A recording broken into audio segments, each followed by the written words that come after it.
एक नगर में एक लकड़हारा और एक पशुपालक रहता था। दोनों बहुत अच्छे मित्र थे, एक दूसरे पर जान देते थे। एक बार नगर में उत्सव हुआ। तब राजा की कन्या भी उस उत्सव को देखने आई। कन्या बहुत सुंदर थी। सभी की आंखें राजकुमारी पर ही अटिकी थी।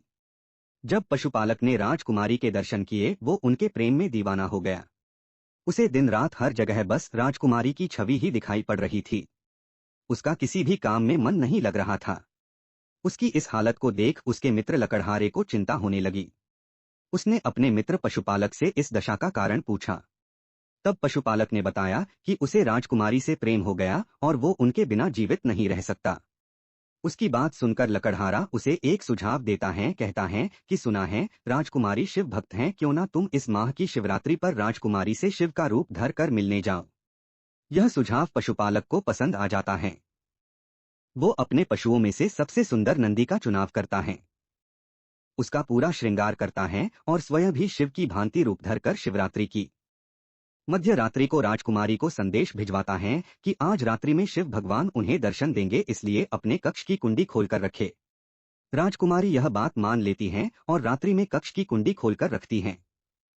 मध्य रात्रि समय पशुपालक शिव का रूप धर राजकुमारी से मिलने आता है, जिसे देख राजकुमारी अचंभित रह जाती हैं और उनके चरणों में गिर जाती हैं। पशुपालक उसे कहता है कि तुम देवी का रूप हो, तुम्हारी भक्ति से प्रसन्न होकर मैं तुम्हारे समीप आया हूं और तुमसे विवाह करना चाहता हूं। राजकुमारी कहती है, प्रभु इसके लिए आपको मेरे माता पिता से बात करनी होगी। इस पर पशुपालक कहता है, कन्या तुम देवी का रूप हो, इसलिए मैं केवल तुमसे बात कर सकता हूं। तुम्हारे माता पिता साधारण मनुष्य हैं, इसलिए हमें छिपकर ही विवाह करना होगा। राजकुमारी मान जाती हैं और शिव रूपी पशुपालक से विवाह कर लेती हैं। अब पशुपालक रोजाना अर्धरात्रि में राजकुमारी के पास शिव के रूप में आने लगता है। रोज कोई राजकुमारी के कक्ष में आता है। इसका दासियों को संदेह हो जाता है। दासियां यह बात महारानी को बताती हैं। महारानी महाराज से बात करती हैं। दोनों राजकुमारी के पास आते हैं और सच पूछते हैं। इस पर राजकुमारी पूरा सच अपने माता पिता को बताती हैं। माता पिता बहुत प्रसन्न होते हैं कि उनकी कन्या को स्वयं भगवान शिव ने पसंद किया। वो राजकुमारी से अपने जामाता से मिलवाने का कहते हैं। तब राजकुमारी कहती हैं कि वे साधारण मनुष्य से नहीं मिलते, आप चाहे तो रात्रि में छिपकर उनके दर्शन कर सकते हैं। माता पिता यही करते हैं। रात्रि में पशुपालक को शिव समझकर बहुत खुश होते हैं। इसी खुशी के कारण राजा अपने साम्राज्य को बढ़ाने के लिए आसपास के राज्यों में आक्रमण करने लगते हैं। उन्हें लगता है कि जिस राज्य का जामाता भगवान शिव हैं, वो राज्य कैसे परास्त हो सकता है। देखते ही देखते छोटे छोटे युद्ध महासंग्राम में बदल जाते हैं और राज्य चारों तरफ से घिर जाता है। संकट के समय में महाराज अपनी पुत्री को कहते हैं कि वो भगवान शिव से कहे कि वो इस संकट से बाहर निकाले। राजकुमारी अपने पति से आग्रह करती हैं। अब पशुपालक चिंतित हो जाता है। ना डरकर भाग सकता है और ना अकेले युद्ध कर सकता है। वो एक नया उपाय सोचता है और शिव जी का तांडव नृत्य सीखता है और अपने मित्र लकड़हारे की मदद से एक उड़ने वाला नंदी बनवाता है।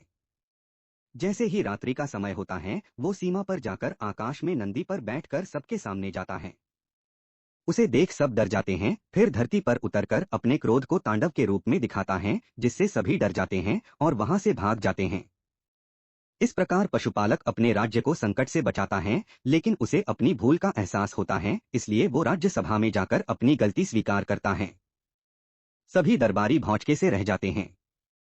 राजा को क्रोध आता है, लेकिन वो पशुपालक के साहस से खुश भी हो जाते हैं, क्योंकि मामला खत्म हो चुका था। अगर पशुपालक चाहता तो अपना नाटक जारी रख सकता था, लेकिन उसे अपनी गलती का एहसास हुआ और उसने बिना परिणाम की सोचे सभी के सामने कबूल किया।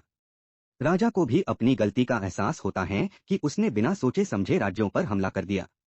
अगर पशुपालक उपाय ना करता तो वो अपना राज्य हार गया होता।